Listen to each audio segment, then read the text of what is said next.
Κανονικά θα έπρεπε να βάλω την κυρία δίπλα μου να μου κάνει και ένα σπαγκάτο, το έχει πάρα πολύ εύκολα. Είναι η κυρία Σοφία Δεσποινής, συγγνώμη. Κυρία. Μα σοβαρά. Θα βγάλουμε και λαβράκι σήμερα, περίμενα. Είναι η κυρία Σοφία Μαυροπούλου. Από γυμναστήριο, να πω, το Breathe. Στούντιο Πιλάτες Γιόγκα. Στούντιο Πιλάτες, μπράβο. Θα με συμπληρώνεις και θα με διορθώνεις παράλληλα, διότι εγώ δεν τα ξέρω. Θα σου κάνω διάφορες ερωτήσεις, ώστε να καταλάβει και το κοινό. Εγώ αυτό που είδα, θεωρούσα, καταρχήν ήταν πάρα πολύ ωραίο. Ήταν δύο κοπέλες που κάνανε το show με τα πανιά. Ναι. Εγώ όταν το είδα νόμιζα ότι ήταν aerial yoga, αλλά μόλις μου προείπες ότι δεν ήταν aerial yoga. Ονομάζεται Anti-Gravity Yoga. Το Aerial Yoga είναι ένα παρόμοιο πρόγραμμα, απλά το original πρόγραμμα ονομάζεται Anti-Gravity Yoga. Το αυθεντικό πρόγραμμα στα πανιά, δηλαδή.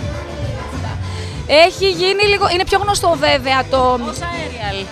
Ναι, είναι πιο γνωστό ως Aerial, αλλά εσείς πρωτοπορείτε. Είναι το αυθεντικό, αυτό που ξεκίνησε τη γιόγκα στα πανιά, το πρόγραμμα. Να σου πω την αλήθεια, όταν έβλεπα τις κοπέλες, είχα ένα φόβο. Έβλεπα λίγο πάνω πώς θα είχατε πιάσει τα πανιά. Είχα λίγο ένα φόβο ότι... αλλά δεν...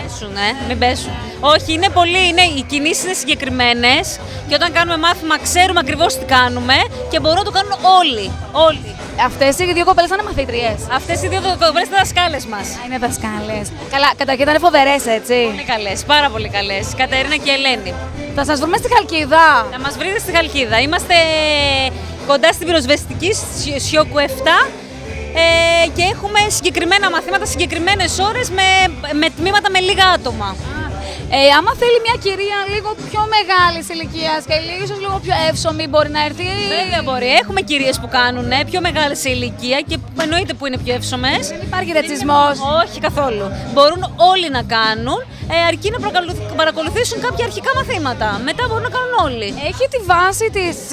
Έχει ως βάση τη γιόγκα ή τώρα. Έχει ασκήσεις της γιόγκα ως βάση.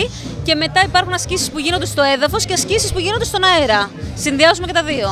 Λοιπόν, κυρίες και κύριοι. Και κύριοι, να πούμε και κύριοι. Βέβαια, και κύριοι, γιατί και κυρίους έχουμε, βεβαίως. Λοιπόν. Και μάλιστα είναι και πολύ δυναμικό για κυρίους το πρόγραμμα. Λοιπόν, κυρίες και κύριοι, αν θέλετε να γίνετε πιο flexible και να έχετε ανοίγματα και να κάνετε αυτά τα πάρα πολύ ωραία που είδατε, θα πάτε μόνο σε ένα στο Breathe. Ευχαριστούμε πάρα πολύ για σήμερα. Ευχαριστώ πολύ. Για το show, για όλα. Ήταν υπέροχα. Ευχαριστούμε πολύ και εμείς. Δώσατε μία νότα λίγο πιο αθλητική, μεν, αλλά και υγείας και ευεξίας. Ευχαριστούμε πάρα πολύ και εμείς. Ήταν πολύ ωραία. Ευχαριστούμε. Καλό βράδυ.